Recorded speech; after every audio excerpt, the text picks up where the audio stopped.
दोस्तों, इस वक्त की बड़ी खबर, वक्फ बोर्ड के चेयरमैन का इलेक्शन मुलतवी हुआ है। Election postpone. जी हां दोस्तों, इस वक्त की बड़ी खबर, कर्नाटक रियासती वक्फ बोर्ड के चेयरमैन का इलेक्शन मुलतवी हुआ है, पोस्टपोन हुआ है। वक्फ बोर्ड के चेयरमैन के ओहदे के लिए आज यानी 17 फरवरी 2025 बरोज पीर इलेक्शन तय था। बेंगलुरु के कनिंगम रोड में मौजूद वक्फ बोर्ड के दफ्तर दारुल औकाफ में 12 बजे इलेक्शन होने वाला था।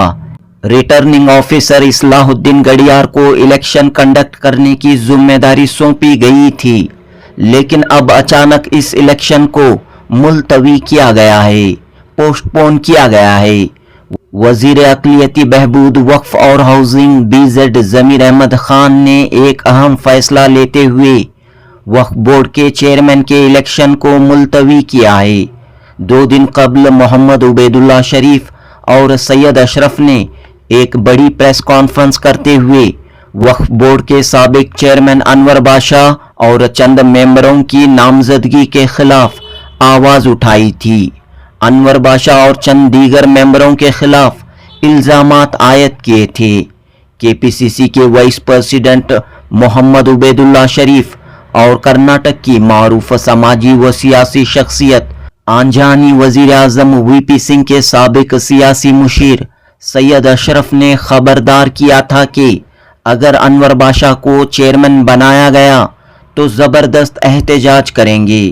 इसके बाद कांग्रेस पार्टी के एक और senior leader Y Sayeed Ahmed ने भी आवाज उठाई और कहा कि मुस्लिम लेजिस्लेचर फोरम में एक तरफा फैसले लिए जा रहे हैं, चंद लीडरों की मनमानी चल रही है, सीनियर लीडरों से राय मशवरा किए बगैर फैसले लिए जा रहे हैं, सीनियर लीडरों को नजरअंदाज किया जा रहा है।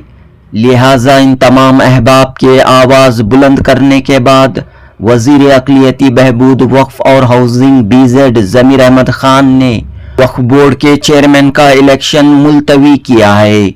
मोहम्मद उबैदुल्ला शरीफ, सैयद अशरफ, वाई सईद अहमद व दीगर का मुतालिबा है कि वक्फ बोर्ड हो या कोई और इदारा, साफ व शफाफ लोगों की नामजदगी की जाए। कोई भी फैसला लेने से कबल तमाम सीनियर लीडरों से राय मशवरा किया जाए। लिहाजा इस तरह की बातें सामने आने के बाद मुखालिफत व एतराज़ात को देखते हुए आज होने वाला कर्नाटक रियासती वक्फ बोर्ड के चेयरमैन के ओहदे का इलेक्शन मुलतवी किया गया है। जनूबी हिंद न्यूज़ रिपोर्ट। LH में एक कमरे में बैठ के एक कोठरी एक साजिश करके मिनिस्टर पर दबाव लाकर कि फलां को मेंबर बनाए, फलां को मेंबर बनाए। हमारे वजीर, उनका मसला ऐसा है, वो किसी को जबान दे दिए, वो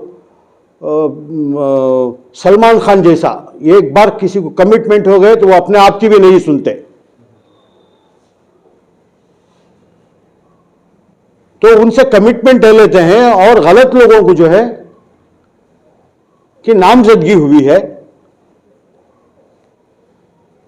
किसी के ऊपर जो है कोर्ट में केस है, किसी के खिलाफ जो है लोकायुक्ता में इंक्वायरी है, और एक साहब जो अपने आप को बहुत मोतबर समझते हैं, वो बहुत मुक़द्दस समझ के उनको जहां कहीं भी जाते हैं उनको लेके जाते हैं। उनकी तो लैला मजनू की दास्तान सुनने की है। मैं जो है ना जनाब उबैदुल्ला शरीफ साहब की तरह नाम लिए बगैर नहीं बोलूँगा, मैं तो नाम लेके ही बोलता हूँ, क्योंकि मेरे पास हर चीज़ का डॉक्यूमेंट होता है। अब पूछेंगे तो गुंडागर्दी कराते हैं, धमकियाँ दी जाती हैं। अभी हमारे उबैदुल्ला साहब कह रहे थे लैला मजनू का किस्सा, लैला मजनू का बहुत बड़ा किस्सा है, बहुत जल्द आएगा। अभी जो है ना मैं उस किस्से को जो है ना वॉइस मैचिंग के लिए मैं भेजा हूँ 2 जगह, तो वॉइस मैचिंग आ जाए उसके बाद मैं बैठता हूँ।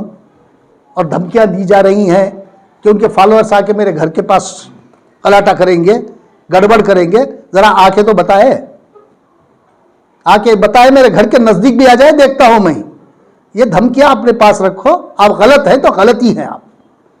मैं जब तक मेरे पास डॉक्यूमेंट नहीं उस पर बात नहीं करता। डॉक्यूमेंट 1 हफ्ते के अंदर आ जाएंगे, उसके बाद जैसा कि इन्होंने कहा किस्सा लैला मजनू, वो आपके सामने रखेंगे, आप सुनिएगा।